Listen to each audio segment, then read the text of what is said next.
ನಾಳೆ ಮದುವೆಗೆ ಬರ್ತಾರಲ್ಲ ಅವರೇನು ಸಾಮಾನ್ಯದವರೇ? ಬರುವಂತ ವೀರರು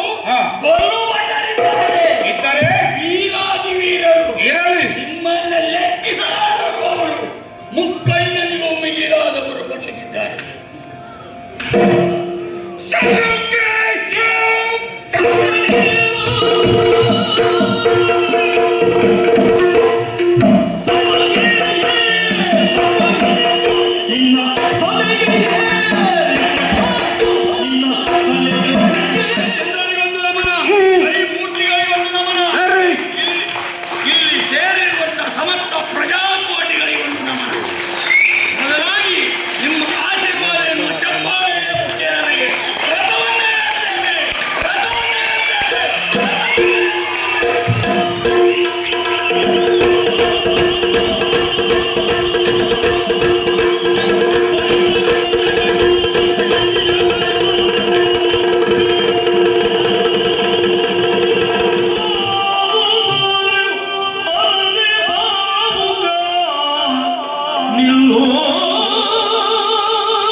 ಇನ್ನು ನಿನ್ನನ್ನು ಕೇಳುವುದಿಲ್ಲ.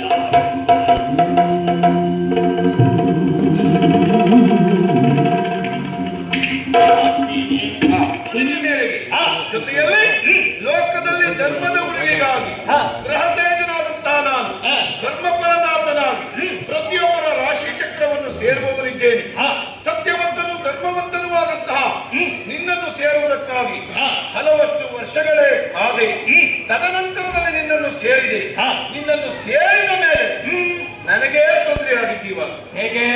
ಆ ಕೋಟಕ ನಿನ್ನನ್ನು ಕಚ್ಚಲಿಲ್ಲವೇ? ನಿಜ. ಆದ್ರೆ ಈವಾಗ ನಿನ್ನನ್ನು ಬಿಟ್ಟು ಹೋಗುವುದಕ್ಕೆ ಸಿದ್ಧನಿದ್ದೇನೆ ನಾನು. ಶನಿಶ್ಚರ, ಆದ್ರೆ ಈ ಸಂದರ್ಭದಲ್ಲಿ ನಿನ್ನಲ್ಲಿ ಕೇಳಿಕೊಳ್ಳುವುದೇನಂದ್ರೆ, ಒಬ್ಬ ವ್ಯಕ್ತಿಗೆ ಎಷ್ಟು ವರ್ಷ ನೀನು ಕಾಡ್ತೀಯ?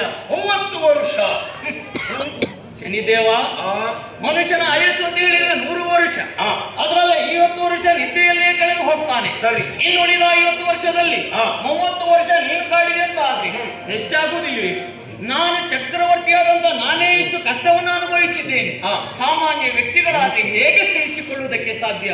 ಹಾಗಾಗಿ ನಿನ್ನ ಕಾಡುವ ಪ್ರಮಾಣವನ್ನ ಕಡಿಮೆ ಮಾಡಬೇಕು. ಆಯು ಪ್ರಮಾಣ ಕುಂಠಿತವಾಗ್ತದೆ. ಜೀವನದುದ್ದಕ್ಕೂ ನನ್ನದೇ ಪೀಡನೆ ಅಂತಾದ್ರೆ ಅವರ ಬದುಕು ಬಹಳ ದುಸ್ತರವಾಯಿತು. ನಿಜ. ಈ ಆಸೆಯನ್ನು ವ್ಯಕ್ತಪಡಿಸಿದೆಯಲ್ಲ, ಆಗಲಂತೆ 30 ವರ್ಷ ಅಲ್ಲ 15 ವರ್ಷ. 15 ವರ್ಷವೂ ಹೆಚ್ಚಾಯ್ತು. ಇದು ಹೆಚ್ಚಾಯ್ತು. ಬೇಡ್ತಾ ಇದ್ದೀನಿ, ಕಡಿಮೆ ಮಾಡು ಎನ್ನುವ ಹಾಗೆ. ಕಡಿಮೆ ಮಾಡ್ಬೇಕು. ಹಾಗಾದ್ರೂ ಒಂದು ಕೆಲಸ ಮಾಡ್ತೇನೆ. 15ರಲ್ಲಿ ವಿಭಾಗ ಮಾಡ್ತೇನೆ. 90 ತಿಂಗಳು 7.5 ವರ್ಷ.